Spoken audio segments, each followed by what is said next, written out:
পল্লবী মহিলা degree college আয়োজিত online ক্লাসে শিক্ষার্থীদের আন্তরিক শুভেচ্ছা ও অভিনন্দন। আসসালামু আলাইকুম। আমি ফাতেমাতুজ জোহরা শিউলি, প্রভাষক, ইসলামের ইতিহাস ও সংস্কৃতি বিভাগ। আজ আমি ডিগ্রি দ্বিতীয় বর্ষের শিক্ষার্থীদের ইসলামের ইতিহাস ও সংস্কৃতি বিষয়ে ক্লাসটি নিব। শিক্ষার্থীরা আমরা এতদিন প্রথম বর্ষের ক্লাস, দ্বিতীয় পত্রে ক্লাস করছিলাম। আজ থেকে আমাদের দ্বিতীয় বর্ষের নতুন ক্লাস শুরু হলো এবং আমরা ইসলামের ইতিহাস ও সংস্কৃতি তৃতীয় পত্রটি এই ক্লাসে পড়ব। তাহলে আমরা তৃতীয় পত্র পড়ব। নতুন একটি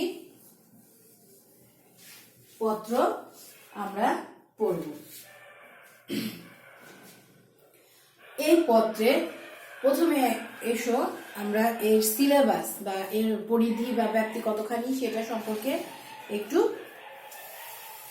জানি, যে এটা কয়টি অধ্যায়ে বিভক্ত। যেহেতু নতুন একটি বর্ষ, দ্বিতীয় বর্ষ, এই দ্বিতীয় বর্ষে সিলেবাসের কি কি পরিধি বা ব্যাপ্তি আছে সেগুলো সম্পর্কে আমরা জানি। আমাদের যেহেতু করোনাকালীন সময়ে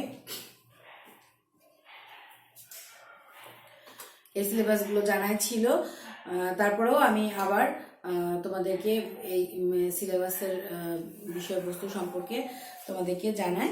সেটা হচ্ছে 7টি অধ্যায়ে তো বিভক্ত ছিল, তাই না? 7টি অধ্যায়ে সেটার এই 7টি অধ্যায়ে বিভক্ত থেকে তো তবে তাহলে আমরা আজকে এই দ্বিতীয় বর্ষের ক্লাসটি শুরু করি। দ্বিতীয় বর্ষের যেখানে ছিল সেই বিষয়ে টপিকসে আমরা চলে যাই। সেটা হচ্ছে আরবদের সিন্ধু বিজয়। এটা হচ্ছে আমাদের প্রথম অধ্যায়ে পড়া ছিল। আর দ্বিতীয় অধ্যায়ে ছিল গজনি ও ঘুরি বংশ, তৃতীয় অধ্যায়ে ছিল খলজি বংশ, চতুর্থ অধ্যায়ে মুঘল বংশ, আর ষষ্ঠ অধ্যায় হচ্ছে সৈয়দ ও লোদি বংশ। ঠিক আছে, তাহলে আজকে আমরা যেটা শুরু করব, যে টপিকসটা নিয়ে আলোচনা করব, সেটা হচ্ছে আমরা মোহাম্মদ ঘুরি বিজেতা বা মোহাম্মদ ঘুরি সম্পর্কে আমরা জানার চেষ্টা করব। যে একজন মোহাম্মদ ঘুরি তিনি কি কি গুণের অধিকারী ছিলেন, বা একজন মোহাম্মদ ঘুরির কি কি একজন মোহাম্মদ ঘুরি সম্পর্কে আমরা বেসিক্যালি জানার চেষ্টা করব। আজকে যে ইয়েটা করব তৃতীয় পত্রে মোহাম্মদ ঘুরি।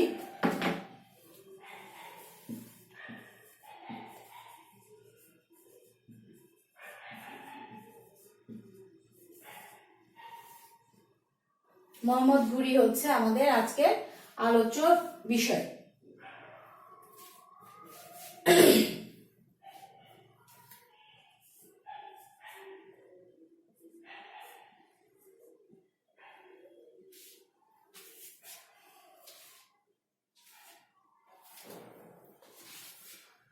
মোহাম্মদ ঘুরি সম্পর্কে জানতে গেলে যে মহাশক্তিশালী বীর যোদ্ধাদের মধ্যে একজন ছিলেন হচ্ছে মোহাম্মদ ঘুরি। মোহাম্মদ ঘুরি অনেকগুলো গুণ ছিল। তার বিভিন্ন ধরনের গুণের মধ্যে আমরা যে বিষয়গুলো জানি সেগুলো আজকে আলোচনা করব। মোহাম্মদ ঘুরি হচ্ছে ঘুর রাজবংশের অন্তর্গত। এই মোহাম্মদ ঘুরির পুরো নাম ছিল হচ্ছে সুলতান মুইজউদ্দিন মোহাম্মদ ঘুরি। কি ছিল মোহাম্মদ ঘুরির পুরো নাম? সুলতান মুইজউদ্দিন মোহাম্মদ ঘুরি।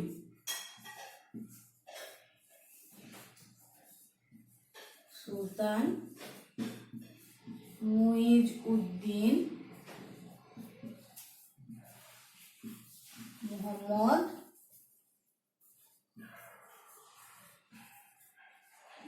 ঘুরি, এটা ছিল মোহাম্মদ ঘুরির পূর্ণ নাম। পরবর্তীতে তিনি মোহাম্মদ ঘুরি নামে বেশি পরিচিত হয়েছিলেন। আর তার শাসনকাল ছিল খুব বেশি দিন ছিল না। তিনি 1203 খ্রিস্টাব্দ থেকে 1206 খ্রিস্টাব্দ পর্যন্ত শাসন করেছিলেন।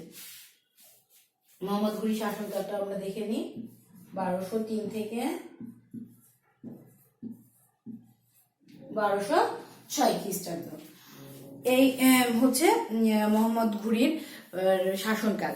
হ্যাঁ, এই শাসনকালে সম্পর্কে জানার আগে আমরা মোহাম্মদ ঘুরির যে পরিচয়টা পরিচয় সম্পর্কে আবার মানে আমরা জানার চেষ্টা করি। হ্যাঁ, মোহাম্মদ ঘুরির প্রকৃত নাম ছিল হচ্ছে মোহাম্মদ ঘুরির প্রকৃত নাম মুইজউদ্দিন মোহাম্মদ বিন সাম।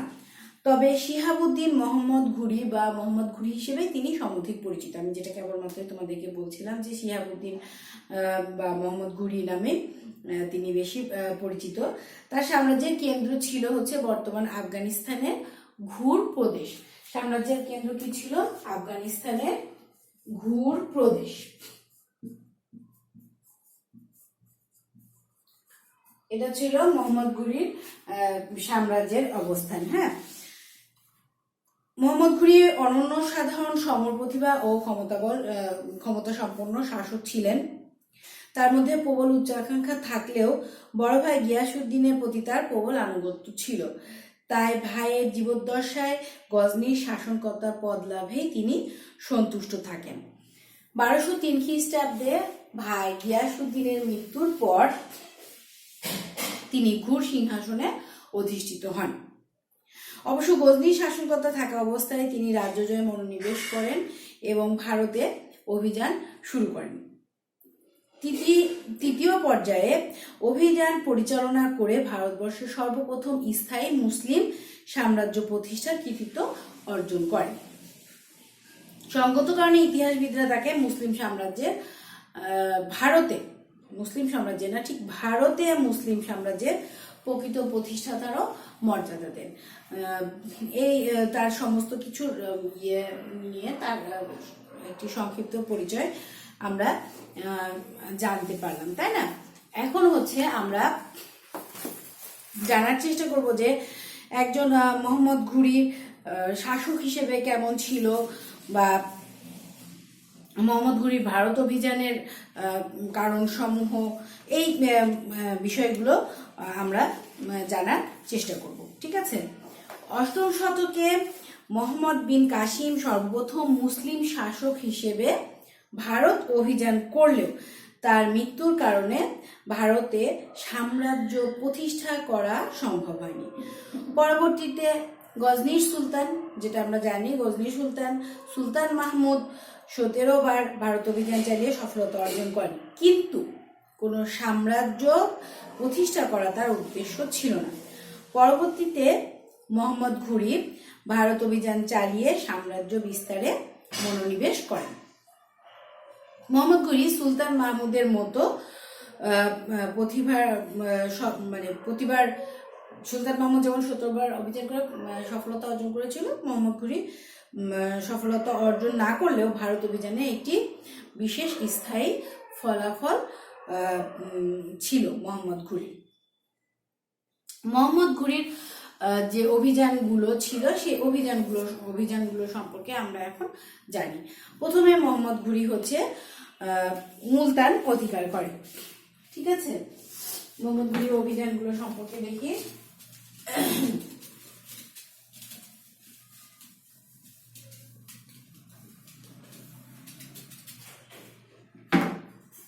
মুলতান অভিযান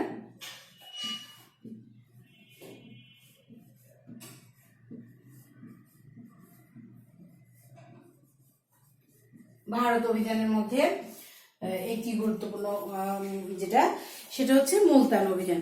1175 খ্রিস্টাব্দে মোহাম্মদ ঘুরি ভারত অভিযানের উদ্দেশ্যে সর্বপ্রথম সৈন্য সহ অগ্রসর হন। এ সময় মুলতানে ইসমাইলীয় সম্প্রদায়ের মুসলিমগণ ইসলাম ধর্মমতে বিরুদ্ধবাদী ছিল এবং তাদের সেখানে খুব প্রাধান্য ছিল। মোহাম্মদ ঘুরি প্রথমে এই ইসমাইলীয়রা মুসলিমদের বিরুদ্ধে অভিযান পরিচালনা করে মুলতান অধিকার করেন। কি করলেন, ইসমাইলীয়রা, মুলতানটা কি ছিল ওই সময়, তাহলে আমরা জানতে পারলাম যে ইসমাইলীয়দের দ্বারা, মানে ইসমাইলীয়রা ওই সময় বেশি মুলতানের সাম্রাজ্যবাদ ছিল, এবং সেই সাম্রাজ্যবাদে থাকার জন্য ইসমাইলীয় সম্প্রদায়ের মুসলিমগণ ইসলাম ধর্মমতের বিরুদ্ধবাদী ছিল, এবং সেখানে এই ইসমাইলীয়দের খুব বেশি প্রাধান্য ছিল। মোহাম্মদ ঘুরি প্রথমে এই ইসমাইলীয় মুসলিমদের বিরুদ্ধে অভিযান পরিচালনা করে মুলতান অধিকার করেন। এরপরে 2 নম্বর যে বিষয়টা হচ্ছে উচ বিজয়।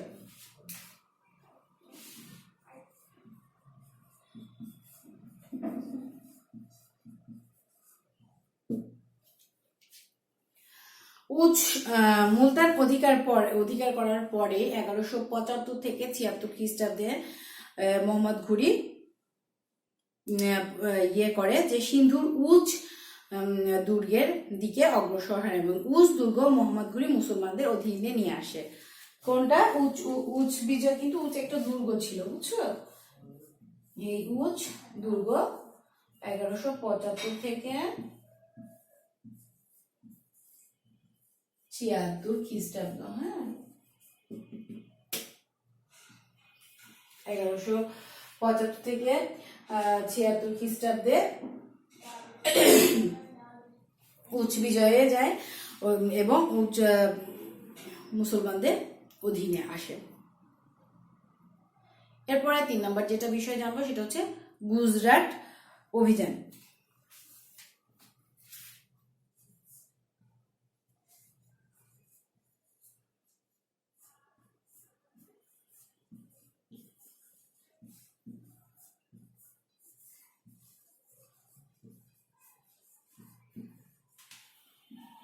আমি কিন্তু বিষয় পয়েন্ট আকারে উল্লেখ করে দিচ্ছি, কারণ তোমাদের জানার খুব আগ্রহ থাকে যে প্রশ্ন কিরকম আসবে, যার কারণে আমি প্রশ্নের ধরন অনুযায়ী প্রশ্নের উত্তরগুলো কিভাবে লিখতে হবে সেই পদ্ধতি অবলম্বন করে মুলতান অভিযান, বিজয় গুজরাট আমি যেভাবে তোমাদেরকে পূর্ববর্তী ক্লাসগুলোতে দেখিয়েছি, ঠিক আছে, সেরকম করে তৈরি করছি। এটা হচ্ছে মুলতান অভিযান, উচ বিজয়, এবার হচ্ছে গুজরাট অভিযান। হ্যাঁ, উচ বিজয়ের 2 বছর পর 1178 খ্রিস্টাব্দে মোহাম্মদ ঘুরি গুজরাটের বিরুদ্ধে অভিযান পরিচালনা করেন।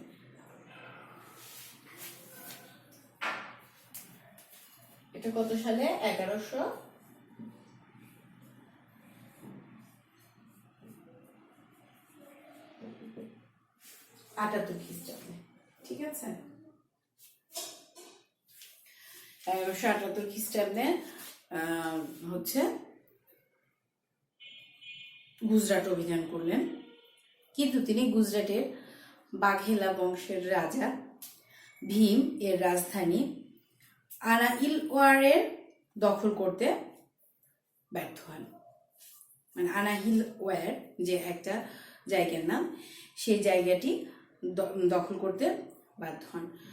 এই যে দখল করতে ব্যর্থ হচ্ছেন, তখন মানে ঐতিহাসিক এবিএম হাবিবুল্লাহ বলেন যে এই যুদ্ধে তিনি কোনোভাবে প্রাণ রক্ষা করে স্বদেশে প্রত্যাবর্তন করেন। এরপর ঘুরি যথারীতি মানে যুদ্ধ রীতি পরিবর্তন করলেন, এবং পরিবর্তন করে খাইবার গিরিপথ দিয়ে ভারত আক্রমণের সিদ্ধান্ত নেন। যে পথ পরিবর্তন, আমাদের যেরকম মুক্তিযুদ্ধের সময় বিভিন্ন পথ কিন্তু যোদ্ধারা পরিবর্তন করতো, তাই না? যে দেখা যাচ্ছে আজকে তাদের আক্রমণ করার কথা এক রাস্তা দিয়ে, কিন্তু সেই রাস্তা দিয়ে যখন তারা আক্রমণ করতে পারছে না, কিংবা জানতে পারলো যে এই রাস্তা দিয়ে যদি আক্রমণ করে তাহলে তাদের পাকিস্তানিদের তারা সঠিকভাবে আক্রমণ করতে পারবে না, তখন কিন্তু তারা তাদের আক্রমণের রাস্তাটি ধরন পরিবর্তন করে ফেলছে, ঠিক আছে। এরপরে যে পয়েন্টটি আসবে সেটা হচ্ছে পাঞ্জাব বিজয়।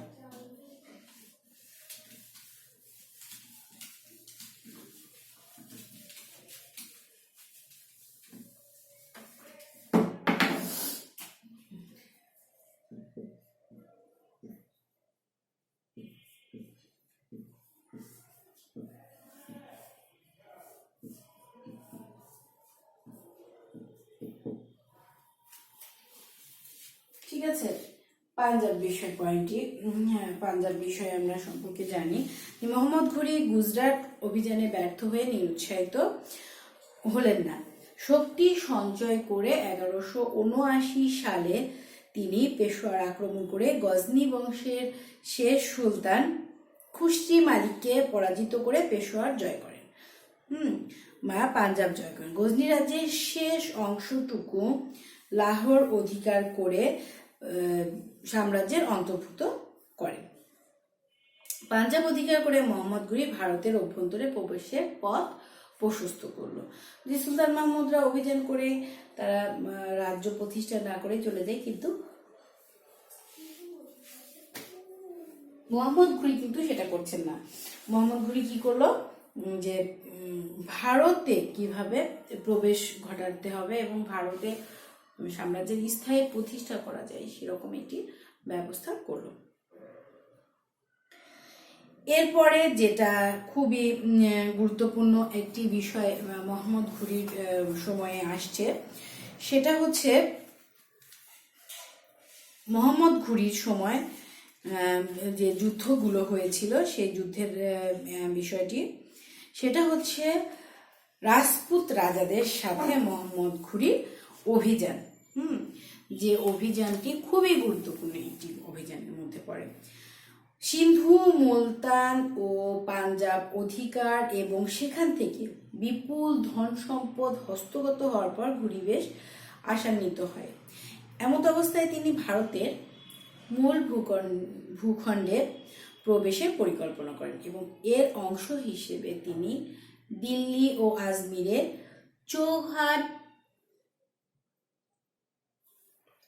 চৌহান রাজপুতের শক্তির সাথে যুদ্ধে অবতীর্ণ হন। যে চৌহান রাজপুতরা আছে তাদের সাথে যুদ্ধে অবতীর্ণ হলেন এবং সেই যুদ্ধের প্রথম অংশটি হচ্ছে তরাইনের প্রথম যুদ্ধ। আর তরাইনের প্রথম যুদ্ধ সম্পর্কে কিন্তু আমাদের অতি সংক্ষিপ্ত প্রশ্ন থেকে প্রশ্ন থাকে, ঠিক আছে।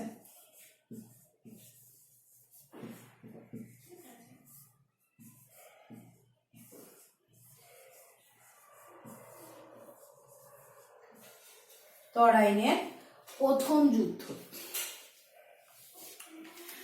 পাঞ্জাব অধিকার করার পর ভারতে স্থায়ী কর্তৃত্ব প্রতিষ্ঠার লক্ষ্যে মোহাম্মদ ঘুরি দিল্লি ও আজমিরের রাজপুত চৌহান বংশের রাজা পৃথ্বীরাজের মুখোমুখি হন এবং এই সময়টি ছিল হচ্ছে 1189 খ্রিস্টাব্দ। কার সাথে?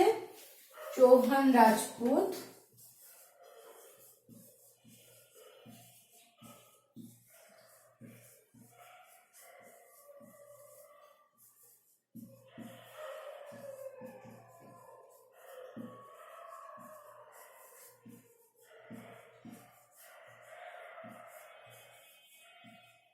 রাজা পৃথ্বীরাজের সাথে।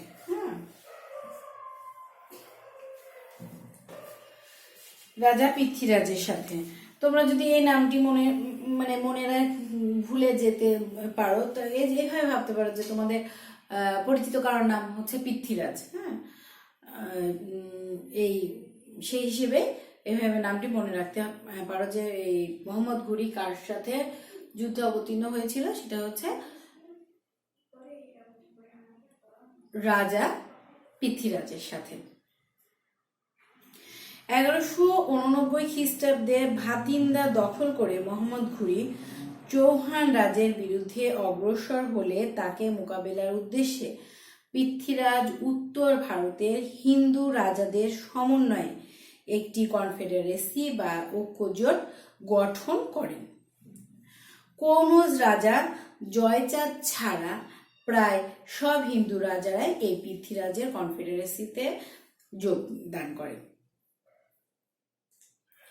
1191 খ্রিস্টাব্দে থানেশ্বরের কাছাকাছি তরাইনের রণক্ষেত্রে সম্মিলিত বাহিনী ও মোহাম্মদ ঘুরির বাহিনীর মধ্যে তুমুল যুদ্ধ হয়। এবং যুদ্ধে মুসলিম বাহিনী পরাজিত হয় আর মোহাম্মদ ঘুরি আহত হয়ে পালিয়ে যায়। সরি, যুদ্ধে মুসলিম বাহিনী সেটাই মুসলিম বাহিনী পরাজিত হলো এবং মোহাম্মদ ঘুরি আহত হয়ে পালিয়ে গেল। এরপরে হচ্ছে এই তরাইনের প্রথম যুদ্ধে পালিয়ে গেলেন ঠিকই, কিন্তু মোহাম্মদ ঘুরি তরাইনের আবার দ্বিতীয় যুদ্ধ, একটি যুদ্ধ হয়েছিল তরাইনে। হ্যাঁ, তরাইনে কিন্তু দুইটা যুদ্ধ, তরাইনের প্রথম যুদ্ধ আর একটা তরাইনের দ্বিতীয় যুদ্ধ।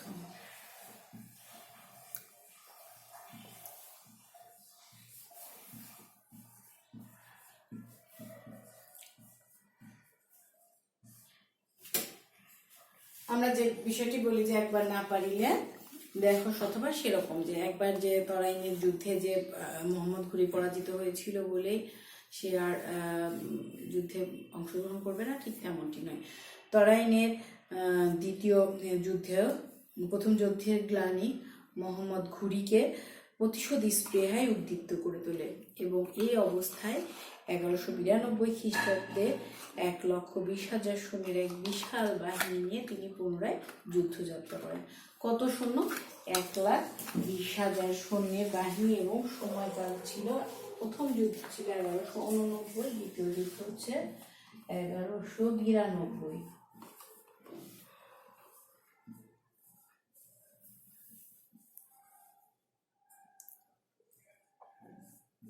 এবং এই যুদ্ধে সৈন্য সংখ্যা ছিল হচ্ছে 1,20,000।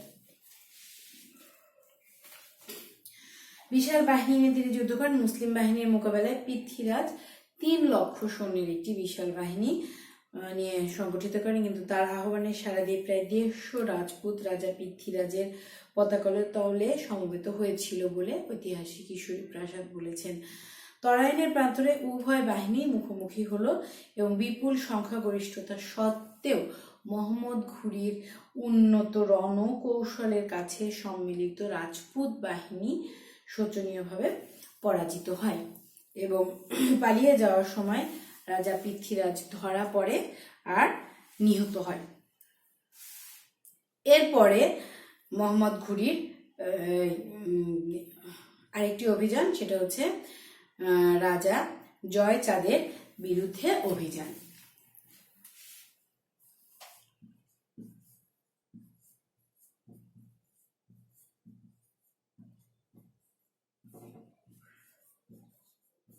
জয়চাঁদের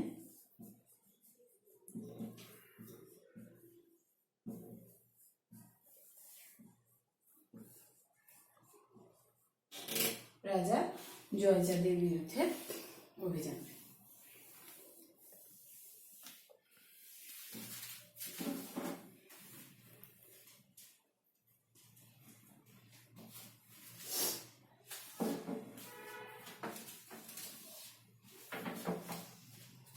রাজা জয়চাঁদের বিরুদ্ধে অভিযান যে বিষয়টি, সেটা হচ্ছে উত্তর ভারতের গুরুত্বপূর্ণ রাজ্য কনৌজের রাজা ছিলেন হচ্ছে জয়চাঁদ এবং 1194 খ্রিস্টাব্দে মোহাম্মদ ঘুরি রাজা জয়চাঁদকে দমনের উদ্দেশ্যে পুনরায় ভারতে আসেন এবং কুতুবউদ্দিন আইবেকের সহায়তায় চান্দোয়ারের আগ্রা জেলার ফিরোজাবাদের নিকটবর্তী যুদ্ধ জয়ের মাধ্যমে বারাণসী ও আসনি সম্ভবত কনৌজের পূর্ব দিকে অবস্থিত এই জায়গাটি দখল করে। চান্দোয়ারের যুদ্ধে বিজয়ের ফলে সুদূর মুঙ্গের পর্যন্ত বিস্তৃত একটি বৃহৎ রাজ্য ঘুরি সাম্রাজ্যের সাথে যুক্ত হলো। তাহলে ঘুরি সাম্রাজ্যের সাথে আরো একটি নতুন একটি রাজ্য যুক্ত হচ্ছে, সেটা কি হচ্ছে? মুঙ্গের। ঐতিহাসিক আর.এস. শর্মা বলছেন, চান্দোয়ারের যুদ্ধে জয়চাঁদ পরাজিত হয়। মোহাম্মদ ঘুরি ভারতের রাজনৈতিক রাজধানী কনৌজ ও ধর্মীয় রাজধানী বারাণসী হস্তগত করতে সমর্থ হলেন। এরপরে হচ্ছে গোয়ালিয়র ও গুজরাট অধিকার।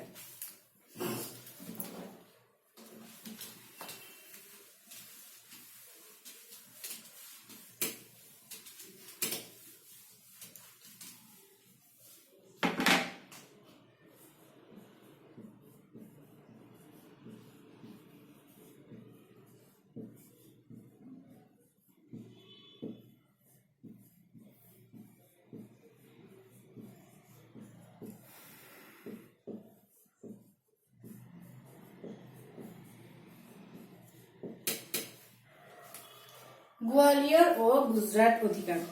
রাজা জয়জাদের বিরুদ্ধে অভিযান শেষে মোহাম্মদ ঘুরি গজনি ফিরে গেলেও তার প্রতিনিধি কুতুবুদ্দিন আইবেক ভারতবর্ষে বিজয় অভিযান অব্যাহত রাখেন। 1196 খ্রিস্টাব্দে তিনি প্রতিহার শাসক সুলক্ষণ পালকে পরাজিত করে গোয়ালিয়র দুর্গ অধিকার করেন। অতঃপর তিনি গুজরাট রাজ দ্বিতীয় ভীমদেবকে পরাস্ত করে রাজধানী আনহিলওয়ার অন্তর্গত করেন। বাই আনহিলওয়ার ভারতের ভারত বিজয়ের মধ্যে আনহিলওয়ারও হস্তগত হয় এবং আরেকটি অংশ ভারতের মধ্যে অন্তর্ভুক্ত হলো। এরপরে যেটা আসবে সেটা হচ্ছে কালিঞ্জর জয়।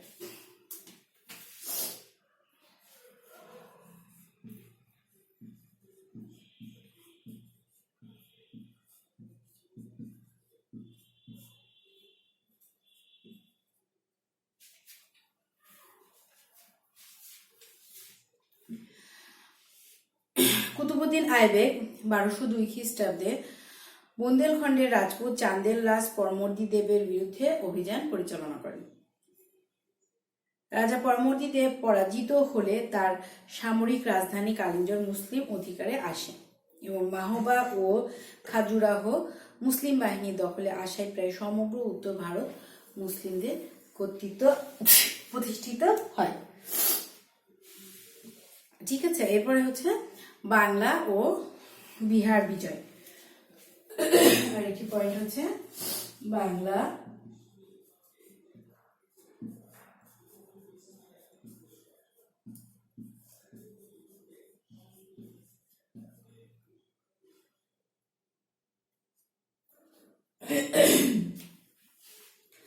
বাংলা ও বিহার বিজয়।